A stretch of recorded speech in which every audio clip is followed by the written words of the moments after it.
this up.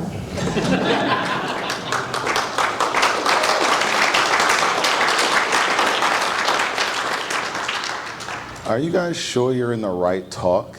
I didn't expect this many people to show up for this talk. So thank you all for being here. It means a lot to me. I see some familiar faces. I probably see a lot of other screen names that I don't know. So like a picture, send a DM if you see me. Name's Xavier D. Johnson. Been in tech since forever. Started programming in 2004. So I guess I've been around for a while. Basic, C#, everything but Java. Today, mostly focused on reverse engineering, mobile penetration testing, and security research, or just kind of like the broad term. So today, I want to talk to you guys about, or you folks, about hacking iOS. It's kind of like this like mystique around iOS. That's probably why a lot of you guys are here like, okay, what is he going to do? Is he going to show me something cool? I am. But before I get into it, make sure you take pictures of the slides because I'm not sending you a copy of these slides. Fun fact about these slides, this is the last 5 years of my life. So if it sucks, Xavier D. Johnson, yes, the D means something. Everybody else calls me Infinite. So hello. You know, these slides will contain writer downers. Get your pen ready. 20 years experience, wrote my first line of code in 04. Been chasing that high ever since, right? High school, did first robotics. As a young adult, did web applications. Wrote a lot of shitty PHP apps, I won't lie. I thought I was gonna be Mark Zuckerberg, but of course, I'm here with you, so I'm not, because I'm loved. Today's agenda, we're gonna keep it short and sweet, just an hour worth of content. An intro to ARM assembler, the differences between ARM and Intel. I'm pretty sure many of you, or some of you, know a thing or two about IA32 Intel. So this should be like a fresher, right? You'll be up to speed by the end of it. iOS internals, which I read 3 really thick books about this, so hoping it comes through. And exploitation, which is my favorite, right? Everybody wants to do an exploit, so. Your slides are on the presentation. Oh God, I was wondering. It's on the presentation part? Yeah, you can see it at the top left, but it's the presentation menu, so it's not full screen. Oh, you can't see my presentation. Okay, give me 1 second. Technical difficulties. Nope. Do you have a button to swap the display? I don't have a button to swap the display. Usually just works. I think it's just mirroring your screen. Oh yeah, it's up here, huh? Let's just go.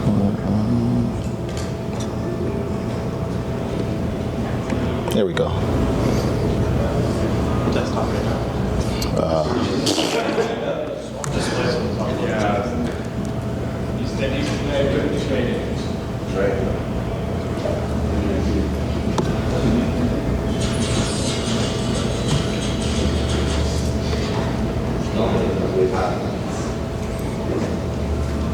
Does anyone use Macintosh? That's hard to use. I can't even see it anymore. It's moved all the way over. Fuck it, just That's better? I can't control it. I can't control it.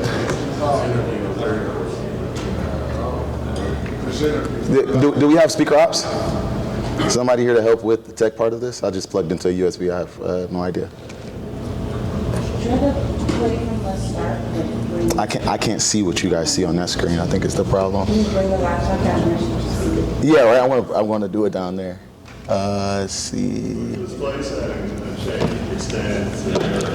If I bring it, it's cable. Speaker ops. Do we have speaker ops? No? All right, cool. I guess I'll just do it live. Can you guys see anything yet? What can you guys see? Because I don't have a.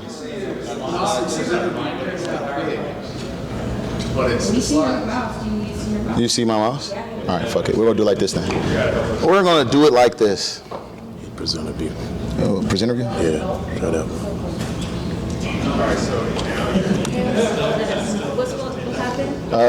It doesn't work. It's not working. Play from slide. Watch this. There you go. Well, now we're in it together. Right? So we're gonna run it like this. I don't mind. You guys don't mind, I don't mind. Let's get it. We're gonna jump straight into ARM, right? Let's get to it. Fundamentals, right?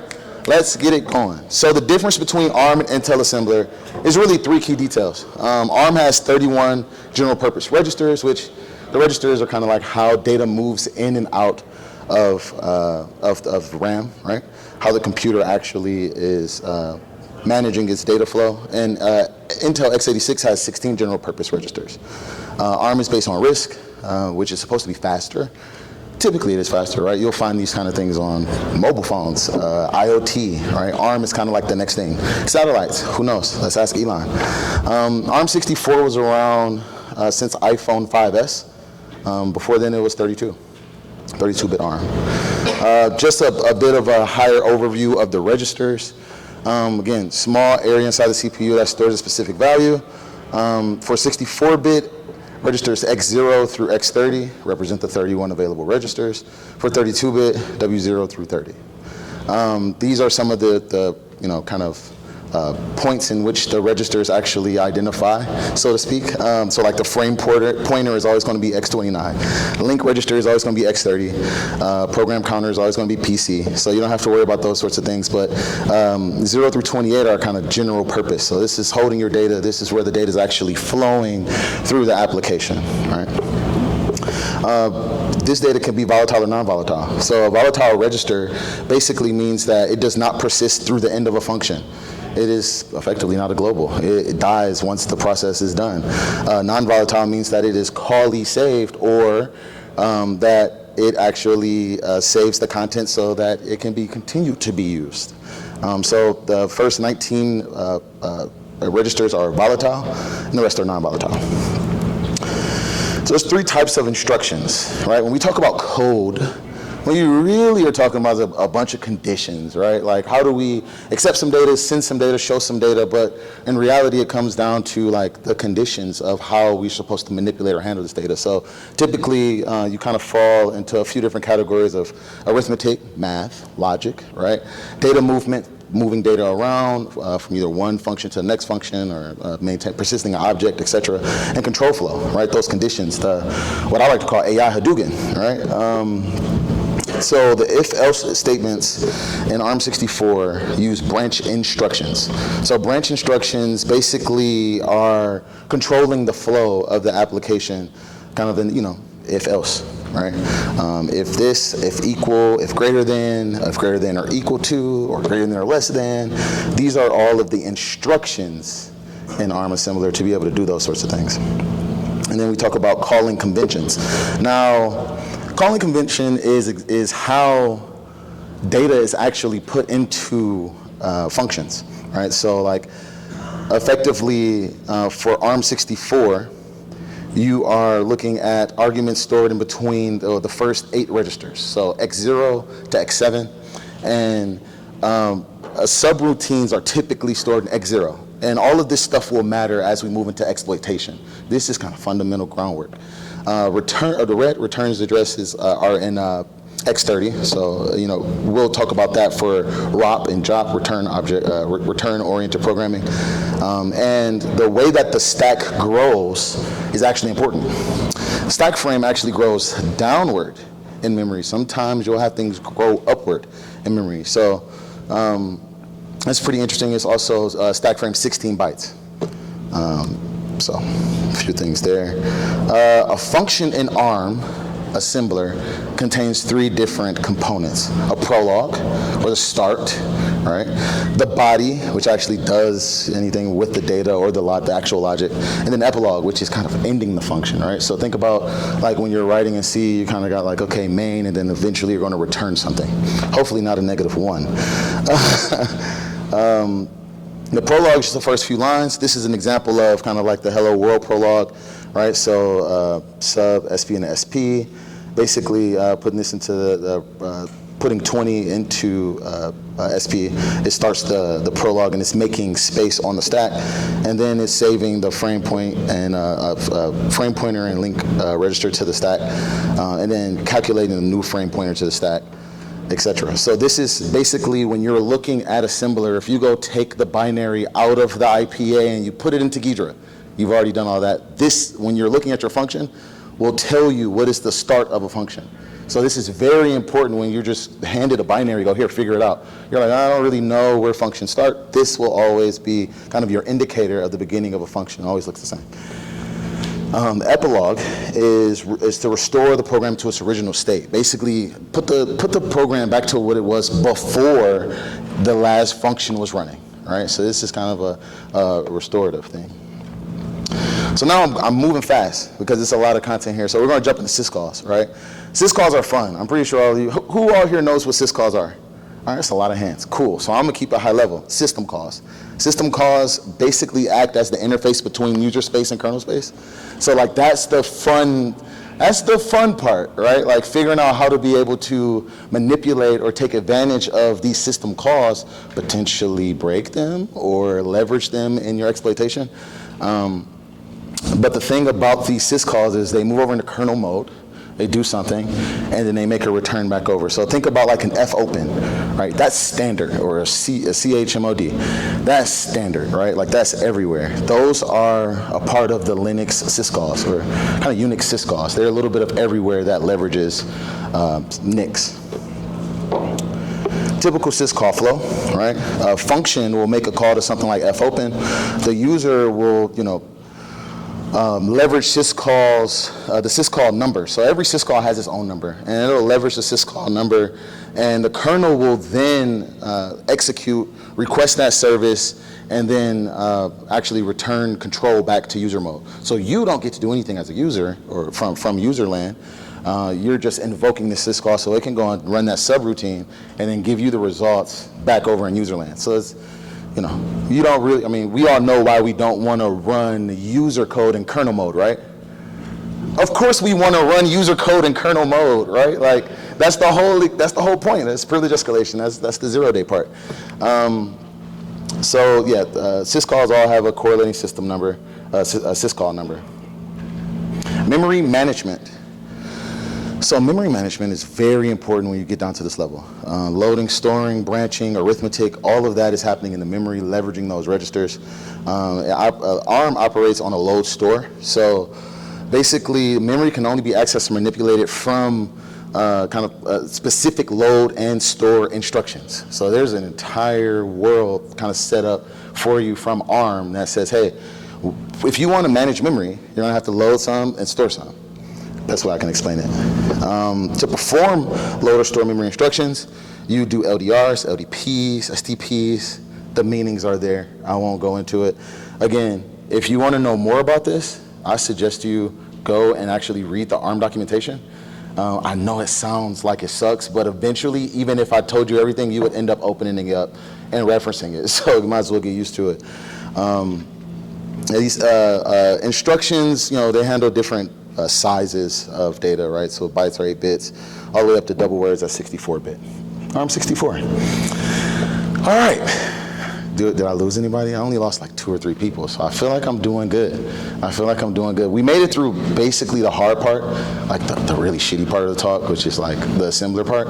The rest of it's gonna be pretty fun. So I'm jumping into internals. Now, internals, well, I don't know if you guys know, like iOS is kind of open source, but kind of not, right? Like part of the kernel is on GitHub. You can just go and like look at it and futz around with it. But a lot of it is kind of like this mysterious like walled garden is what me and my friends used to call it back in the day. It's like, I don't really know exactly how it works underneath. And there's no like real clear-cut documentation. Unfortunately, Pavel, the guy who wrote the Windows internals books, didn't write them for iOS. But a really cool guy named Jonathan Levin wrote a series of books, which is called the Moxel Trilogy. Effectively, it's the user space, kernel space, and security internals, well-known internals book. You guys should go buy it and support. This is where I got a lot of this information from. Jailbreaking. So that's like a prior requirement. Oh, I got a question. Yeah, what did you say that book was called? MOXIL. That goes over Apple Attendees. Yep. Jailbreaking, okay? MOXIL, if anybody was wondering. Jailbreaking, all right? We talk about a walled garden. How many people here have jailbroken an iPhone? Oh, we got a lot of jailbreakers in here, okay. Okay, so this is gonna be a really boring part. Long story short, this is how you're able to get root on iPhone. We call it jailbreaking. It gives you write access to all the partitions. Basically, you can do what you want, ish. Historically, people have leveraged, kernel patching to bypass code signing, which is a control to slow you down, right? So that's one bypass. Modifying the AFC service for root access is another methodology. AFC is the Apple file conduit. It's basically like the way that all of the Apple devices manage their file system. And there's a few different types of jailbreaks. You got untethered, you got tethered, you got semi-untethered, you got semi-tethered. So some of the stuff you're like, okay, well, you guys already know, hell. But for the people at home, you're probably wondering, well, what does this mean? Tethered means that it only persists for one boot, and it has to be restarted. The device will no longer have the jailbreak. So let's say you're working and you're fuzzing around and it crashes, it'll reboot in a non-jailbroken state, right? And it may not even really fully reboot. I've seen it go into recovery mode, which is fun because that's kind of like the danger zone for breaking a phone, which is a whole nother fun topic, which I think is a talk that I'll do next year of how do you get around bricking your jailbreaking devices.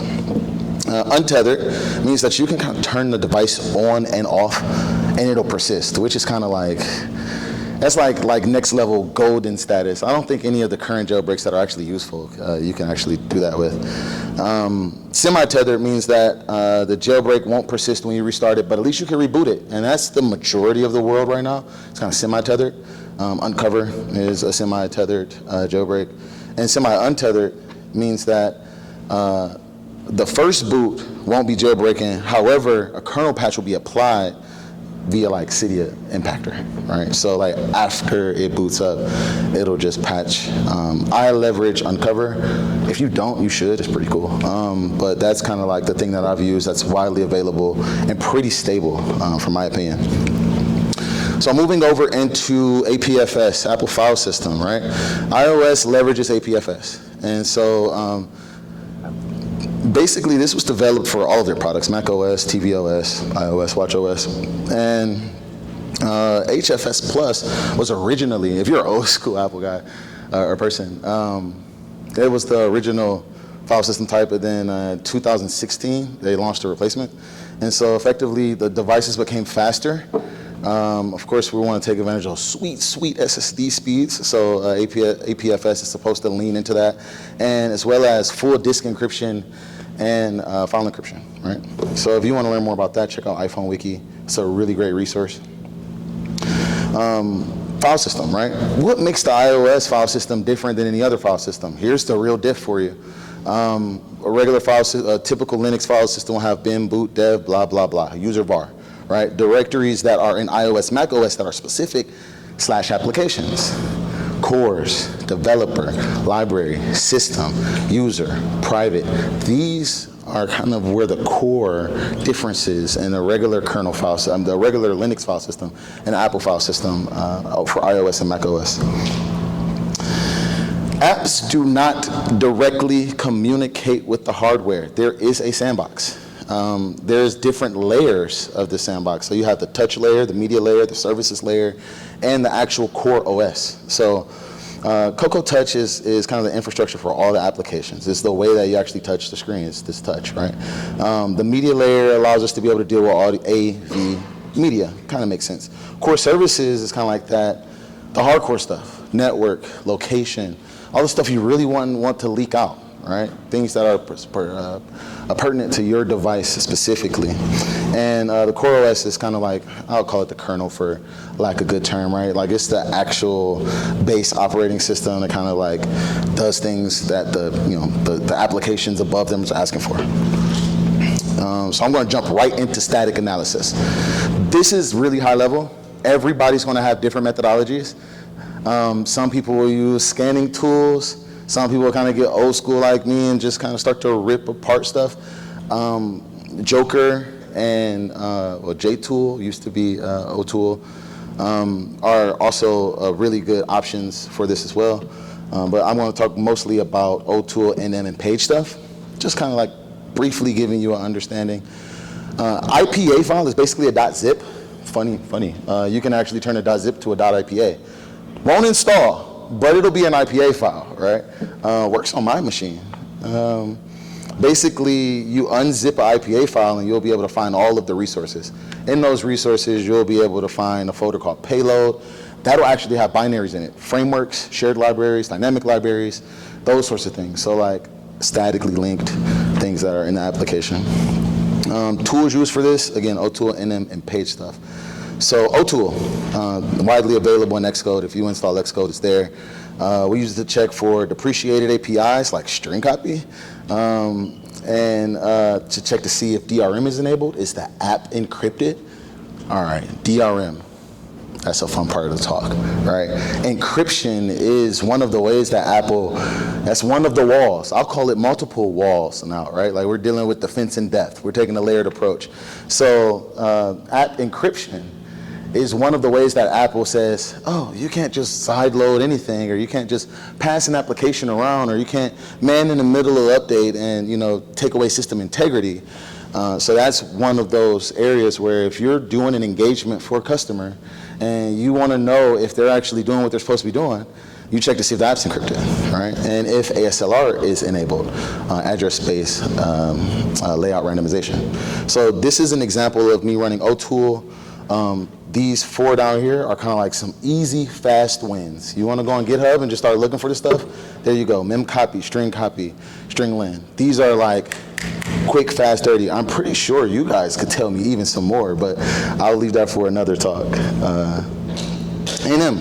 So this displays symbols. Does everybody know what symbols are? Okay, I see way less hands. All right, symbols. Oh, there they go, now they're popping up. They're like, no, don't tell me about symbols, screw it, you're too late now.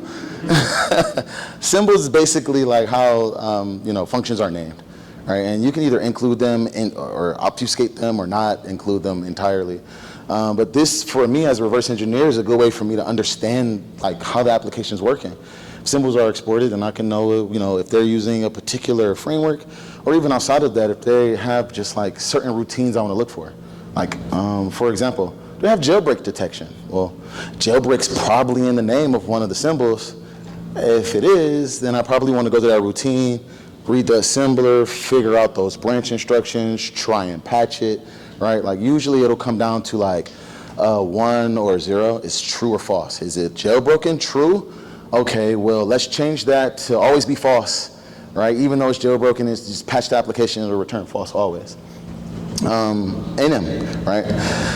So basically, this symbols are created by the compiler, maintained by the compiler. And so, for example, VStack layout is used in Swift for views, right? For the touch layer.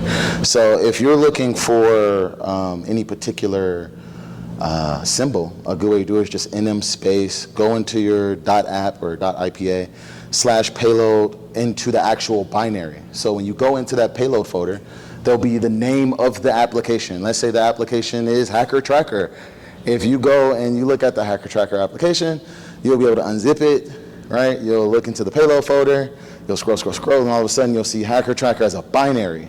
That's what you really want to be putting NM to. That'll show you if they've stripped symbols or not, and if they haven't, have fun. Page stuff. Basically, it lets you review the structure of a mock-O file. All right, so mock-O is kind of the specific file format for iOS, and this lets us know more information about symbols, of course, code signature, headers, segments. Basically, if somebody hands you an app and you don't know anything about it, this is the initial low-hanging fruit, easy way to get a good understanding before you start throwing it into your IDA or your Benjo or whatever you're using these days. I'm a Ghidra guy personally. I mean, if it's good enough for NSA, it's good enough for me. Question? Yeah, I have all these Apple questions. Where do you get information about the actual format? The Mac-O format? Yeah. Apple has really good documentation about that sort of stuff. So I've been able to find that on my archive. Yeah. But Not on their public? Another good space is to read that book. That's where I got the information from myself because I was too lazy to read the documentation. So that book by Jonathan Levin, check it out. It's a really good book. It'll give you a deep understanding and history of Mako, where it comes from, the reason why it's that, and that sort of thing. All right, here's the meat of the talk. Exploitation. I'll probably get you guys out of here like 15 minutes early because I got an advanced class. I like this. Everybody's phone's coming out, exploitation time, all right. First, we're going to talk about mitigations. We already talked about one, which is code signing. Basically, just make sure that the code is from a known source. The components of code signing will be certificates, bundle IDs, provisioning profiles. And so provisioning profile is basically like a file that has the bundle ID and like what cert to use. So that's how those three kind of basically come together. You need a certificate, you need a bundle. Those are kind of like prereqs, and you need a provisioning profile that actually leverages those certs and bundle IDs. Now, core trust, if you guys know core trust bugs, jailbreakers, you know, it's no longer around, but it's here. Core trust bugs are no longer around, unfortunately. It was added in iOS 12 to prevent fake signing, right? Being able to take an application from JackMob and just put it on my phone, and since it's jailbroken, I'll just boom, fake sign it. Jailbroken phones still require signing, fun fact, but you can fake sign on a jailbroken phone. So non-jailbroken phone, no more fake signing. Real jailbroken phone, you can code sign. Fun fact, while we're kind of talking about this whole bypassing medications thing, there's an application that I use that is called Alt Store, Alt Server and Alt Store. This really, really good and easy way to be able to get decrypted applications side-loaded onto your iPhone. Because I believe there was some legislation that came out that said Apple had to allow you to sideload. Question? Alt Store, ALT, and Alt Server. Yeah. The first one, when you look at the website, there's two options. One option is like asking you to pay money. That's only for the people in the EU.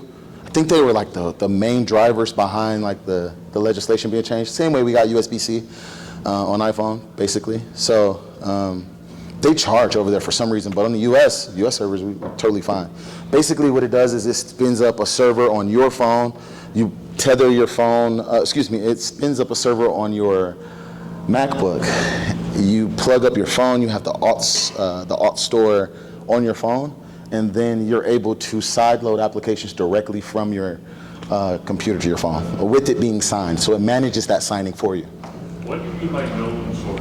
Like is it Apple that's signing these, or is it? Say it one more time. For your mitigation code signing this known? Oh, yeah, so known source would be like Instagram, Facebook, TikTok, right? When you look at the applications at rest, they'll have certificates that are issued by the companies that actually are giving the binary away, right? So it's kind of like, think about it like a way to remove tampering, right? Like I can take an Instagram application and I can decrypt it, then I can re-sign it with my cert. All right. Now, at that point, it will no longer be able to run on your device because Apple does not trust my cert on your device. But if I have created Instanon, right, and I actually go through the Apple process of submitting it to the App Store, what they'll do is they'll sign it with my production key, right, and they'll know of my key. And so when you go download it from the App Store, it'll be a known application to your trust store. Or to your certificate trust store. Question? Gotcha. That means I'm doing good for you preemptively answering questions. Come on now. Read the green. The green is fun. Bypass, bypass, bypass. So I want to talk to you about this stuff, but then I want to tell you how to bypass it. DEP, data execution prevention. This is nothing new, right? This has been around. Prevents code from being executed in memory portions that are marked as non-executable in X. Right? The letter N, the letter X, like me, X. To bypass this, we use ROP, return-oriented programming. Then you have ASLR, randomizes the location where executables are loaded into memory. Fun fact, without ASLR, it is predetermined where your start and end is for your binary, and you can actually see that statically. So if you are a reverse engineer and they don't have ASLR enabled, you'll always know in what memory positions that binary will load in. What that means is as you're writing your exploits, you'll have great luck in always being able to trigger the gadgets and things that you need within that runtime. Right? You'll be able to hard code memory addresses because it always loads between 0x1000 and 0x2000. Right? So like all of the logic will always happen in that region of memory. So ASLR will make it so that you no longer have that. It'll load in 0x3000, it'll load in 0x10000, right? KSLR, this is the kernel address space layout randomization. Oh, sorry, ASLR, how to bypass. We leverage information leak bugs, which I'll get into later, or we brute force, and I'll talk about that. Kernel address space layout randomization prevents attackers from being able to view kernel data. Basically, it randomizes the kernel base image every time it loads up, so you don't really have no way of knowing how to shoot at it. And it's really hard to debug the kernel for you to really know what memory addresses the kernel has been loaded into. So this is a really good protection. Again, one good way to do this is leveraging information leaks, right? Like this is how you're able to see, based on the information that's actually live, where the kernel's being loaded. And you're gonna have to take advantage of some other vulnerabilities to get there. Mitigations. I love mitigations, man. There's so many of them. There's some that's not even here, believe it or not. Kernel patch protection, kernel text read only region, KTRR. That was new to me. I don't do a lot of kernel research. I have been now that I know a lot more about it, so maybe I'll get an iOS bug one day. KTRR basically is kind of newer. It's been around since A10. It locks down the MMU, right? Which this is the memory management unit, which is a whole separate chip on the board. Yeah, so I'll leave it at that. PAC, pointer authentication codes, introduced in A12. These are some of the newer things. You notice how the green went away? That's crazy, right? The new stuff's way harder to get around than the old stuff. If you're on like 14.9, stay there. Anything after that is kind of like Wild West. Good luck. Effectively, PAC signs the pointers. So this is pointer signing. This is authenticating that the pointer is actually the pointer. And they're not really that important in local PrivEsk, to be honest with you. Privileged access never. This is another new one, PAN. I was like, man, that's interesting. This is something that is basically like SMAP, if you've ever messed around on the window in the Intel world, so to speak. Supervisor mode. That's what SMAP is, supervisor mode access prevention. And basically this stops the kernel. This stops you being able to reach the kernel from user space, which is kind of like stopping LPE, which is what we really want. That's how you get root. PPL, page protection layer, again, introduced in A12. These are the chipsets. Prevent user space code from being modified after verification is complete. Yeah, I'll leave it at that. You guys got a picture of it. And so now we're gonna talk about the fun stuff, Stack Overflow. So remember like the OSCP used to be so easy, you could just like do a buffer overflow in like 30 minutes, pass it, be like good. Now they like made it all AD. Anyway, when it was the buffer overflow, it was really Stack Overflow. It's a type of memory corruption bug.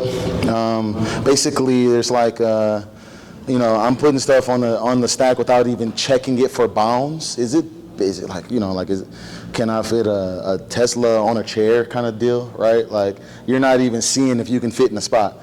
That's the best way I can put it. Example, this is a fun example. User gives me input, first name. First name is really, really long. I thought it was only gonna be 10 characters. I don't know why. Program does not check if more than 10 characters are put into the program. And then what happens is that data then overflows onto the stack, right? And if you get like really tricky, you can actually take control over the runtime, right? Like you can take control over the process. I'm pretty sure a lot of you know this. Heap overflow. Now, heap is used for dynamic memory allocation. This is something that you as a developer are in control of. You can actually store things on a heap that's supposed to live longer in the application's lifespan, right? So like, what would you put in a heap? I don't know, tokens, right? Something that you'll need, right? Like, when's the last time you had to sign in to Instagram? Of course, there's a whole lot of other stuff that go into that, but nevertheless, heap memory is allocated and deallocated by you. It is by the programmer. A heap overflow is kind of like a buffer overflow, but it just takes advantage of the heap, right? So like, there's this thing called K-alloc, and they have zones, and basically it says that you're going to take objects that are similar sizes and put them near each other. Remember when we were little and they used to line us up short to tall? Kind of deal, right? So like data that is 120 something bits is always going to be next to other data that's 130 something bits up to 140 something bits. It'll just like kind of be near each other, like organized, so to speak.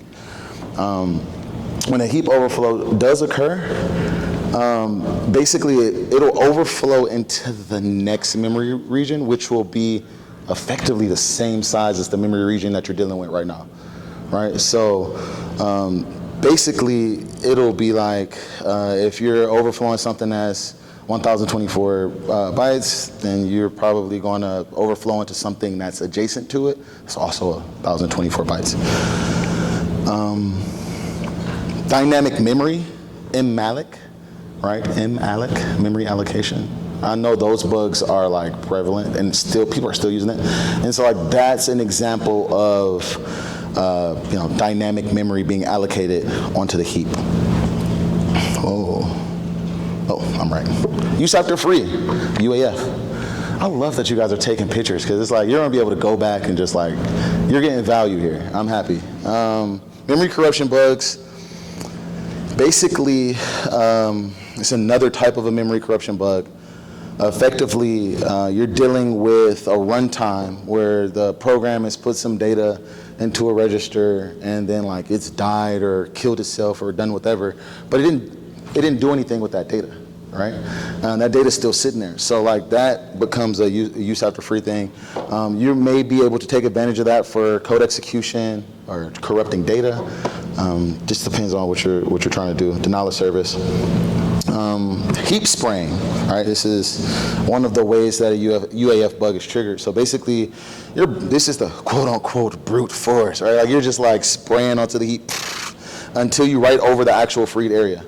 So basically, the goal is when the UAF bug happens, the program's going to execute whatever data you put into that register because it's going back to it. So that's a really kind of a interesting type of attack. And then we're going to get into ROP chains. Got 20 minutes left. All right. ROP. You guys have heard ROP a few times already. Return-oriented programming. I'll be honest, I really started to pick up ROP like in the last 3 years, mostly on the Intel side, kind of more recently on the iOS side. This is a way for us to be able to bypass that non-executable region of memory, right, the NX. So effectively, you're trying to chain together a bunch of gadgets, and gadgets have certain memory addresses. And so you're going to pass a bunch of garbage data, XYZ, 1, 2, 3, and then a memory address for the gadget that you're actually trying to take advantage of, and then a bunch of more garbage data, ABC, 1, 2, 3, and then the gadget 2 address. So typically, we don't use ABC 1, 2, 3. We use A's. So that was my demonstration there. Dynamic libraries, right, allow for applications to be able to load code that's already to load code into the address space, right? So it's basically like a DLL. And a dynamic link editor, or a DYLD, is basically, it's native to the operating system of Mac, and effectively it's responsible for loading and linking, right? So this is for loading and linking dynamic libraries while the application is running, which is very important. So all of the public and private libraries have been combined into one big cache file that you can go get today on your laptop, and it's called DYLD shared cache.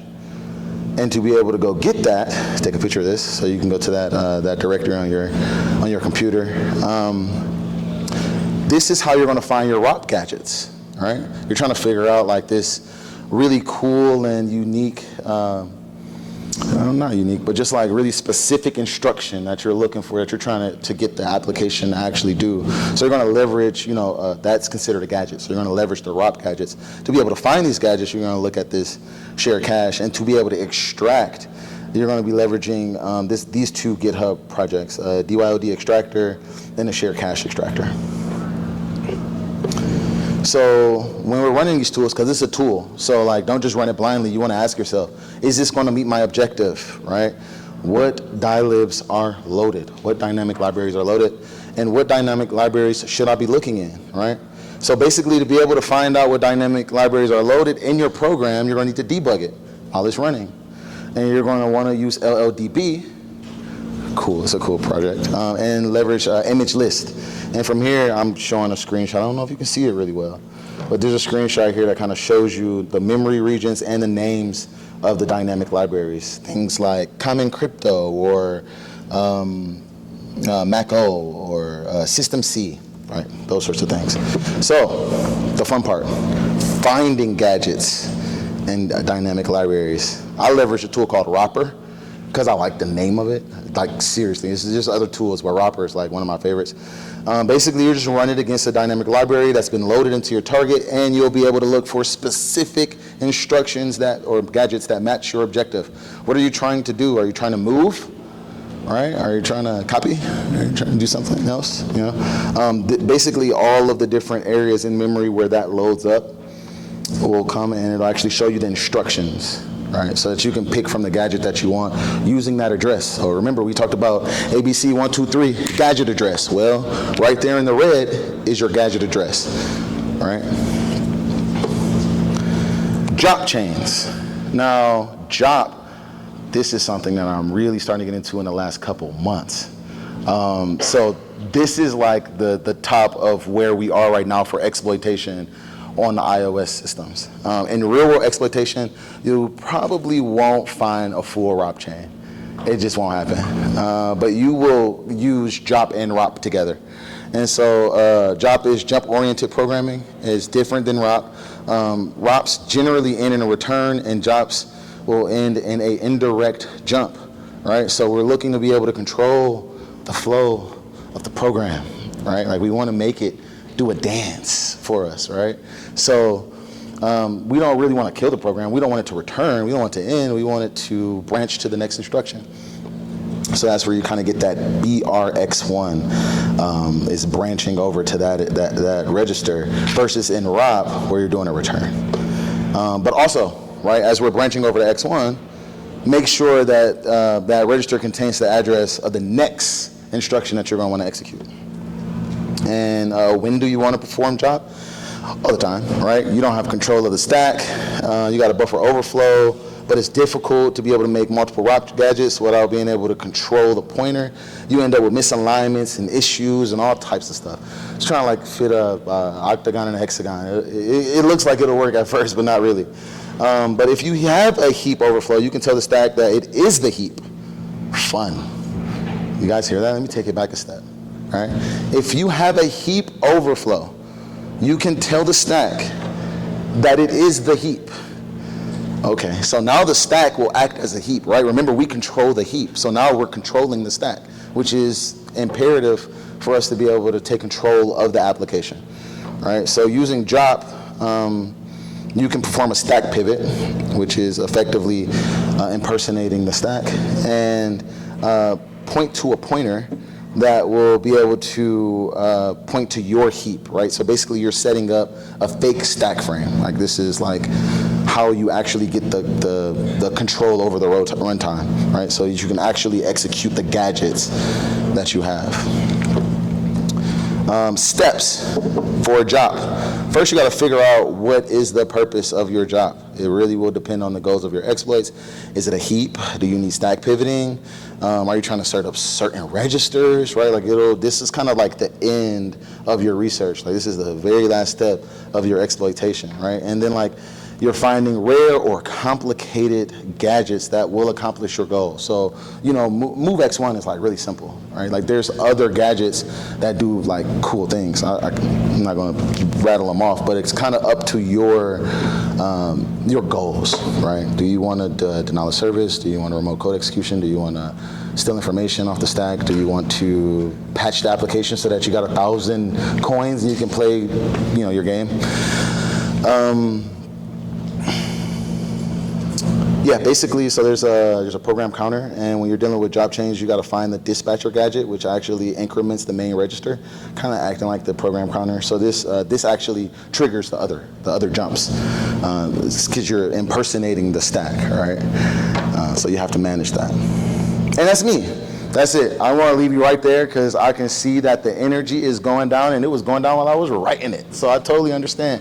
Question. You know any tools for a job? Tools for a job? No, not off the back of my hand. It's still new to me, so bear with me. So kind of expand a little more about the gadget. What's that gadget? Gadgets. Okay, I'll go back a little bit.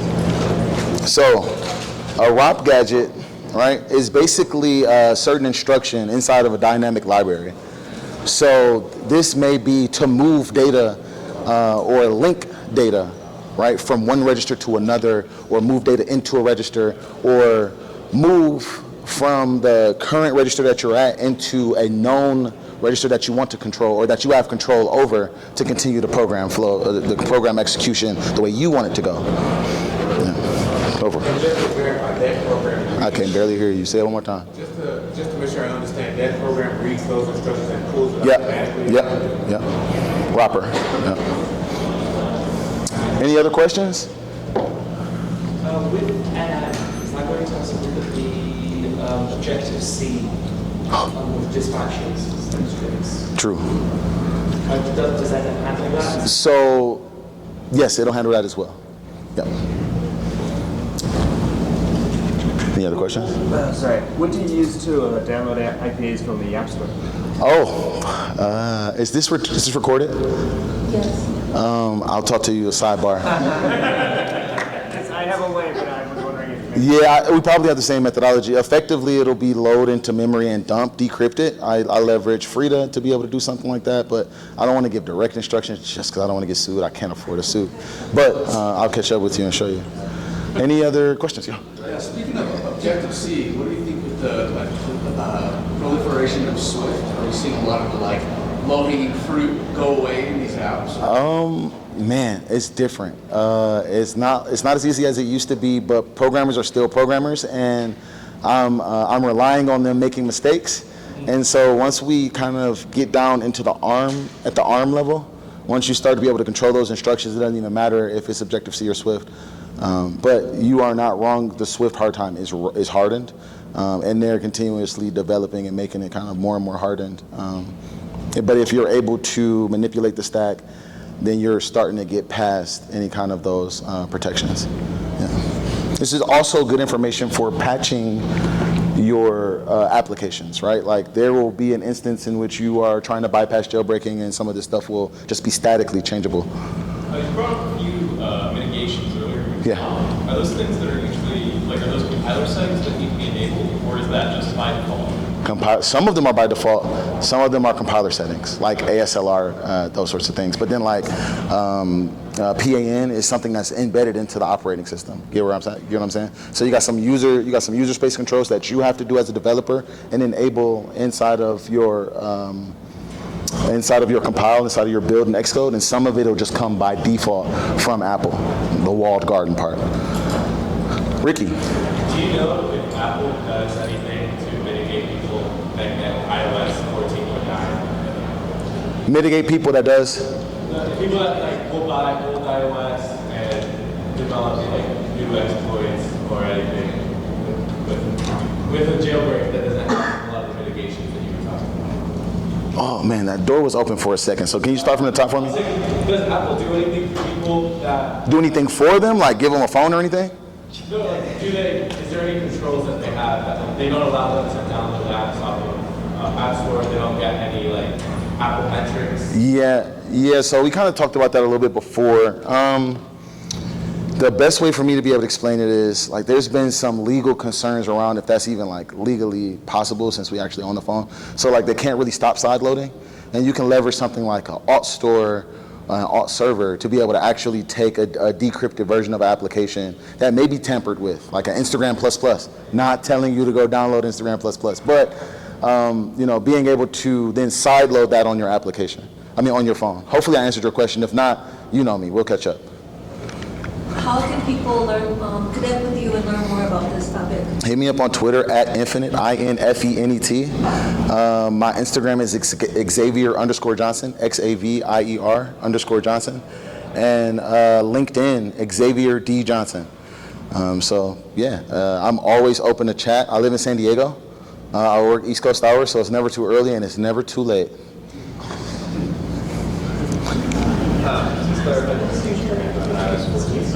Sorry, 14.9. Yeah. Like anything higher than that. Yeah. Yeah, well, no, there's ways, right? Like, I think we got jailbreaks all the way up to 17. I don't know. I can't tell you what the latest is. The reason why I stick with 14.9 specifically is because Frida works really, really good up to 14, leveraging Uncover. So Uncover basically works from, don't quote me, iOS 4, iOS 5, all the way up to iOS 14.9. And that version of the jailbreak installs a Cydia store and all that stuff.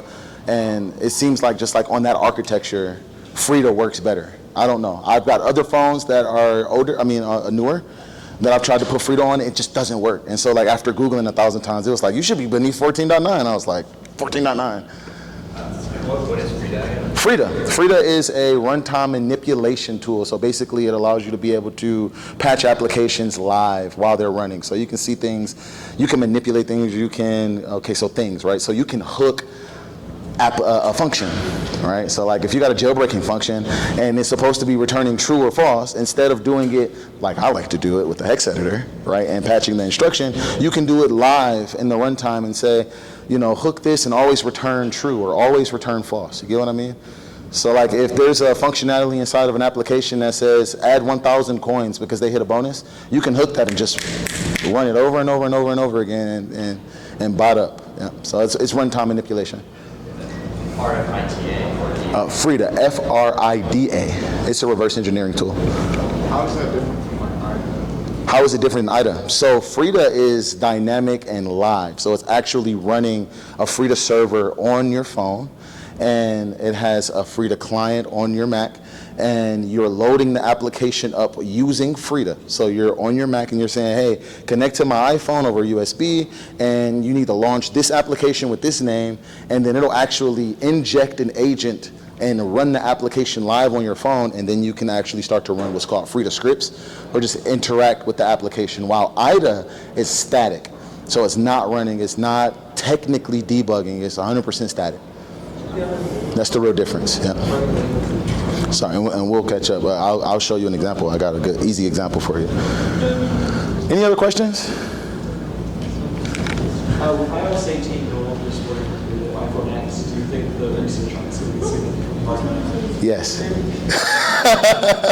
you think there's actually like anything new that we can do? Yes, actually. So, fortunately for us, we're all not going to be moving to the latest and greatest, and our customers can't assume that their clients are on the latest and greatest. So we'll always have to follow this methodology, and of course the methodology will be updated year after year effectively. Like if you're in the iOS world, you kind of know, but if you're new to it, it's something that you're going to have to basically devote the rest of your life to, because every year they're going to patch your old thing, or they're going to add a new thing that you don't know how to get around for another couple years. Any other questions?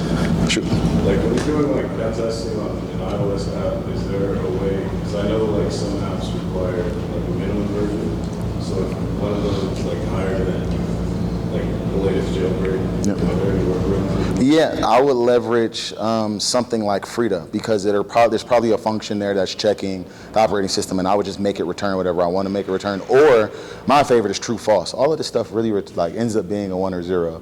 Which is interesting. Go for it. Do you ever find value in fuzzing for any of these? Yes, and he wants a fuzzing talk, so I want to bring it to you guys. He actually should help me with it because he's got some really interesting fuzzing. So after this talk, let's all kind of catch up. But yes, fuzzing on iOS is difficult. I have a training that's coming up. Stefan Esser, also known as Ionic, he's like an OG in the space. He has a fuzzing course. It's on demand. It's not cheap, but effectively, I want to leave it at that. It's different. It's different. Now, I will say you can leverage something like AFL++ using Frida mode And I have an article on that, so if you Google iOS fuzzing, I'm probably going to be the first thing that pops up about it, and it walks you through that methodology. And for the sake of time, we're just going to do one last question. One last question? How common is it that IPAs from the App Store come with the symbols already? Oh, it's a mixed bag of cats. It comes down to developers. It comes down to how fast they're moving. One version may have it, the next version may not. People make mistakes. It typically depends on how mature the development organization is. If they're like a startup that's moving fast, or if they just have an ideology that nobody's going to look. It's Apple, nobody's going to look, right? Then it's there, typically. So it's a mixed bag. It's definitely a mixed bag.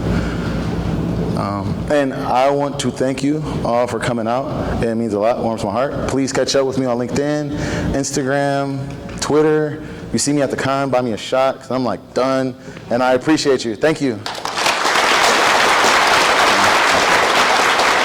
Let me get a picture of the crowd. I did take a few of them. Okay. I took some of you talking, but the crowd. Thank you. You did a really awesome job. Thank you so much. Thank you. That was a tough talk. That was a tough talk. That was hard. I won't lie. It's some of the shit I